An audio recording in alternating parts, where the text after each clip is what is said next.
श्री स्वामी समर्थ. 2024ची घटस्थापना ही 3 October गुरुवार रोजी आलेली आहे. तर या घटस्थापनेची मांडणी, पूजा, विधी, मुहूर्त, त्याचबरोबर ते करत असताना मनावयाचे मंत्र आणि स्तोत्र याबाबतचा आजचा व्हिडिओ असणार आहे. तर सर्वप्रथम आपण घटस्थापना करण्याआधी आपलं घर स्वच्छ करून घ्यायचे आहे किंवा ज्या ठिकाणी आपल्याला घटस्थापना करावयाची आहे ती जागा आपण स्वच्छ करून घ्यायची. त्यानंतर तुम्ही पाटावरती किंवा चौरंगावरती घटस्थापना करू शकता. त्यासाठी आपल्याला पाट किंवा चौरंग त्यावरती स्वच्छ चांगले कपडा अंथरून घ्या. त्याचबरोबर आपल्याला मातीचा घट किंवा बरेच जण तांब्याचा घट देखील वापरतात. तसेच सुपारी, देवीचा टाक किंवा मूर्ती, फोटो असेल तर फोटो, चांगली माती, हे सर्व साहित्य लागणार आहे. तर सुरुवातीला आपण घटस्थापना करण्याआधी स्वच्छ ती जागा करून घेतल्यानंतर त्यावरती पाट किंवा चौरंग ठेवून त्यावरती स्वच्छ चांगले कापड अंथरून घ्यावे. तुमच्याकडे जर देवीचा फोटो वगैरे असेल तर त्या देवीचे फोटो देखील तिथे मांडून घ्या. हे सर्व पूजा करण्याआधी आपल्याला आचमन करायचे आहे. तर आचमन करणे म्हणजे काय, तर डाव्या हाताने उजव्या हातावर चमच्याच्या साहाय्याने पाणी घ्या. ते पाणी आपल्याला प्यायचे आहे. त्याआधी आपल्याला हा मंत्र म्हणायचा आहे. तो डाव्या हाताने उजव्या हातात पाणी घेऊन ते पाणी हातात ठेवून आपल्याला ओम ऐं आत्मतत्वम शोधयामी नमः स्वाहा असे म्हणायचे. पाणी ग्रहण करायचे आणि हे मंत्र म्हटल्यानंतर आपल्याला ते पाणी ग्रहण करायचे आहे. अशा आपल्याला 4 वेळा करायचे. तर दुसऱ्या वेळी जेव्हा आपण हातावर पाणी घेऊ त्यावेळी हा मंत्र म्हणायचा आहे. ओम ह्रीं विद्यातत्वम शोधयामी नमः स्वाहा असे म्हणून आपल्याला ते पाणी ग्रहण करायचे आहे. तिसऱ्या वेळेचा म्हणायचा मंत्र ओम क्लीं शिवतत्वम शोधयामी नमः स्वाहा हा मंत्र म्हणायचा आणि पाणी ग्रहण करायचे. चौथ्या वेळी जेव्हा आपण हातावर पाणी घेऊ तेव्हा ओम ऐं ह्रीं क्लीं सर्वतत्वम शोधयामी नमः स्वाहा हा मंत्र म्हणायचा आणि आपण ते पाणी ग्रहण करायचे आहे. त्यानंतर आपल्याला संकल्प सोडायचा आहे.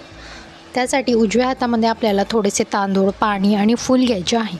मग आपल्याला स्वतःचे नाव, आपल्या गोत्राचे नाव, त्यानंतर कुटुंबातील सर्व सदस्यांची नावं घ्यायची आहे आणि म्हणायचे आहे सर्व कुटुंबाला क्षेम, स्थैर्य, आरोग्य, आयु, विद्या, ऐश्वर्य प्राप्तीसाठी, वर्धनासाठी, सर्व दुरित उपशमनासाठी, अशुभ शक्तीचे भय निवारण्यासाठी, आर्थिक सबलीकरणासाठी, आदी सकळ ग्रह पीडा शांतीसाठी, त्रिविध ताप निवारण्यासाठी, तसेच श्री महालक्ष्मी, कुलदेवी व कुलदैवत श्री सद्गुरूंची अखंड कृपा राहावी यासाठी, त्यांच्या सेवा व सानिध्यासाठी, प्रतिवर्षी कुळाचाराचा अंगभूत श्री घटस्थापना, अखंड दीप प्रज्वलन व दुर्गा सप्तशतीचे पाठ. तुम्ही जर दुर्गा सप्तशतीचे पाठ करणार असाल तर तुम्ही जेवढे पाठ करणार आहात तेवढं म्हणायचं आहे आणि संकल्प सोडायचा आहे. तुम्ही समोर एक प्लेट घ्या आणि त्या प्लेटमध्ये ते सर्व टाकून द्या. ते सर्व टाकायचे आहे. त्यानंतर आपल्याला एक तांबण किंवा ताट घेऊन त्यावरती तुम्हाला जर गणपतीची मूर्ती स्थापनेमध्ये ठेवायची असेल तुम्ही गणपतीची मूर्ती घेऊ शकता. जर नसेल तर तुम्ही सुपारी देखील घेऊ शकता. तर त्या सुपारीची तुम्हाला त्या ताटामध्ये ठेवून त्याचा अभिषेक करायचा आहे. पाण्याने अभिषेक करायचा आहे. तर ते अभिषेक करत असताना आपल्याला एक वेळ अथर्वशीर्षाचे पठण करायचे आहे. ते सर्व झाल्यानंतर ती सुपारी घेऊन स्वच्छ पुसून 2 विड्याचे पाणी घेऊन त्यावरती थोडे तांदूळ ठेवून ती सुपारी स्थापन करायची आहे. त्यावरती हळद, कुंकू, अक्षदा वाहायच्या आहेत. त्याचबरोबर फूल वगैरे वाहून आपल्याला त्याला गूळ खोबऱ्याचा नैवेद्य दाखवायचा आहे. त्यानंतर तुम्ही आपल्याला आपल्या कुलदेवतेचा टाक, तुमच्याकडे जर टाक असेल तुम्ही ते टाक घटी बसवणार असाल किंवा मग देवीची मूर्ती वगैरे असेल तर ती, किंवा ते जरी नसेल तर तुम्ही कुलदेवते स्वरूप सुपारी देखील ठेवू शकता. तर तामणामध्ये ते ठेवून तुम्हाला त्याच्यावरती देखील पाण्याने अभिषेक करायचा आहे. आणि ते अभिषेक करत असताना आपल्याला 9 मंत्र म्हणजेच ओम ऐं ह्रीं क्लीं चामुंडाय विच्चे नमः या मंत्राचा जप करत आपल्याला ते अभिषेक करायचा आहे. ते झाल्यानंतर ते देखील तुम्ही स्वच्छ पुसून त्याला 2 विड्याचे पानं घेऊन त्यावरती थोडे तांदूळ ठेवून त्यावरती त्याची स्थापना करायची आहे.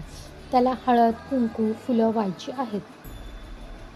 त्यानंतर घट आपल्याला बसवायचे. त्यामध्ये तुम्ही ताट किंवा दुर्डी वगैरे असेल, तुम्ही ज्या ह्याच्यात घट बसवत असाल ते घ्यायचे. त्यामध्ये माती टाकायची. त्यामध्ये तुम्ही सप्तधान्य टाकू शकता. 5 किंवा 7 असे धान्य त्यामध्ये टाकू शकता. व मातीचा घट, तुम्हाला जर मातीचा घट बसवत असाल किंवा मग तांब्याचा घट, तर घट घ्यायचा, त्यावरती स्वास्तिक काढायचे, त्यावरती आपल्याला कलावा म्हणजेच लाल पिवळा दोरा गुंडाळायचा आहे, त्याला रेषा ओढायच्या आहेत. त्यानंतर त्या घटामध्ये आपल्याला हळद, कुंकू, अक्षदा, सुपारी, फूल हे सर्व टाकून घ्यायचे आहे. त्यावरती 5 नागिलीची पानं ठेवायची आहे. तुम्ही जर वरती नारळ, बऱ्याच ठिकाणी वरती नारळ ठेवला जातो किंवा बऱ्याच ठिकाणी ठेवला जात नाही, तुमच्या इथे जर ठेवत असतील तर तुम्ही त्यावरती नारळ ठेवा. त्याला देखील हळद कुंकू लावून त्याची पूजा करून घ्यायची आहे. हे सर्व पूजाविधी करत असताना आपल्याला नवर्ण मंत्राचा जप करायचा आहे.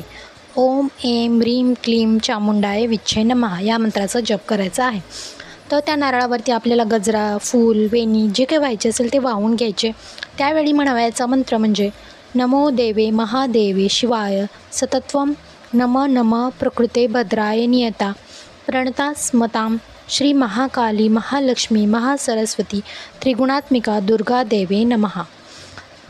तर फुलं अर्पण करताना आपल्या या मंत्राचा जप करायचा आहे. त्यानंतर आपण जी फोटो ठेवली आहे त्या फोटोला देखील आपल्याला कुंकू, चंदन अर्पण करून घ्यायचं आहे. त्यावेळी म्हणायचा मंत्र महाकाली महालक्ष्मी महासरस्वती त्रिगुणात्मिका दुर्गा देवे नमो नमः विलेपार्णात्वं चंदम समर्पयामी या मंत्राचा जप करायचा आहे. त्यानंतर आपल्याला देवीला फूल वगैरे सर्व वाहून घ्यायचे आहे. त्यावेळी आपल्याला श्री महाकाली महालक्ष्मी महासरस्वती त्रिगुणात्मिका दुर्गा देवे नमो नमः ऋतुकालात्वं पुष्पम समर्पयामी या मंत्राचा जप करायचा आहे. त्यानंतर सर्व पूजाविधी झाल्यानंतर तुम्हाला धूप दाखवायचे आहे. तर त्यावेळी आपल्याला श्री महाकाली महालक्ष्मी महासरस्वती त्रिगुणात्मिका दुर्गा देवे नमो नमः दीपम दर्पयामी या मंत्राचा जप करायचा आहे. तर हे सर्व झाल्यानंतर आपल्याला देवीची आरती करायची आहे.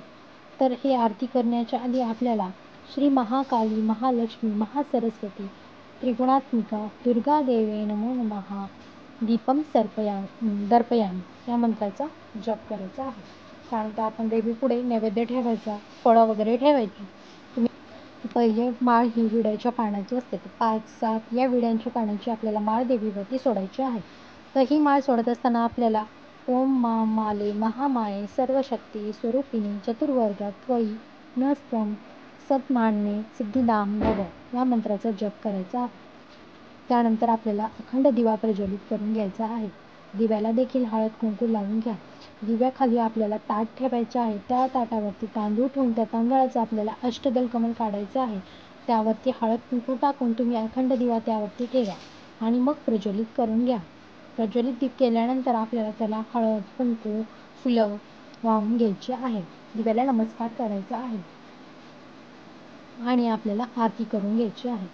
अशा प्रकारे आपण घटस्थापना, मांडणी विधी, मंत्र आणि स्तोत्र हे सर्व पाहिले. तुम्हाला जर माहिती आवडली असेल तर व्हिडिओला लाईक, शेअर आणि सबस्क्राईब करा. श्री स्वामी समर्थ.